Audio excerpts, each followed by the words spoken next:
My name is Alex. I'm an architectural photographer. My obsession is capturing the beauty of forgotten places, abandoned asylums, crumbling hospitals, and rotting estates. Last year, I found the ultimate prize, the Riverview Mansion, situated on the desolate banks of the Mississippi. It was a Victorian masterpiece swallowed by the woods. Local legends claimed it was cursed, a place where the air turned cold even in mid-July. But to me, it was just another paycheck. I didn't know then that some doors, once opened, can never be closed again. The house was massive. As I stepped onto the porch, the wood groaned like a dying animal. The air inside was heavy with the smell of wet earth and something metallic like old blood. I began taking photos of the grand hall, the dust motes dancing in my flashlight beam. I reached the second floor when I heard it, a soft, rhythmic sound, screech, screech, like fingernails dragging across the floorboards.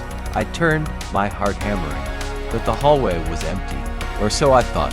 When I looked back at my camera's digital screen, a faint, spider-like shadow was standing right behind my own reflection. The hidden attic and the diary. I pushed further, climbing a narrow set of stairs to a hidden attic room. In the center of the floor sat a rusted wooden chest. Inside was a leather-bound diary, its pages yellowed and brittle. It belonged to the mansion's last owner. I began to read.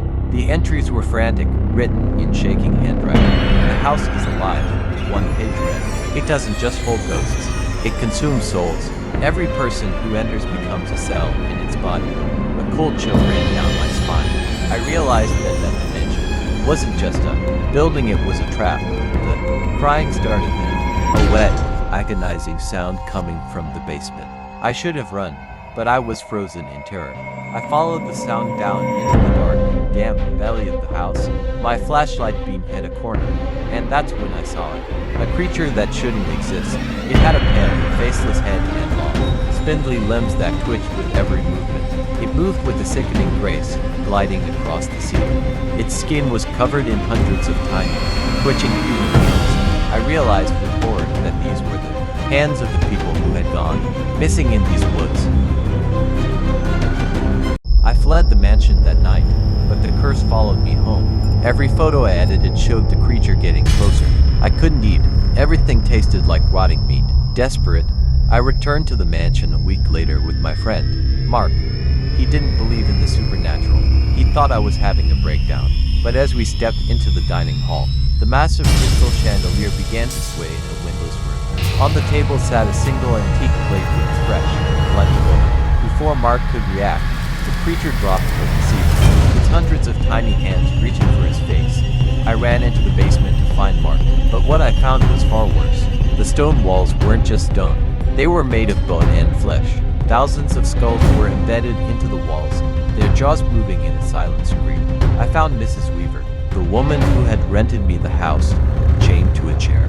She whispered, "Alex, the more photos you take, the stronger the house grows.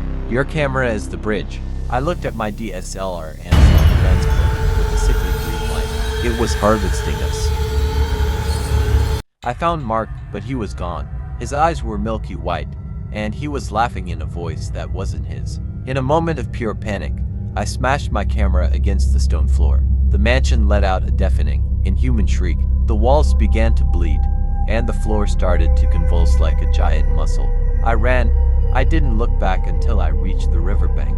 When the sun rose, the mansion was gone. Only a pile of ruins and ash remained. But the nightmare wasn't over. I don't take photos anymore. I live in a city now, far from the woods. But sometimes, when I look in the mirror, I don't see my own eyes. I see the dark windows of the Riverview Mansion staring back, and every night, I hear it. screech ...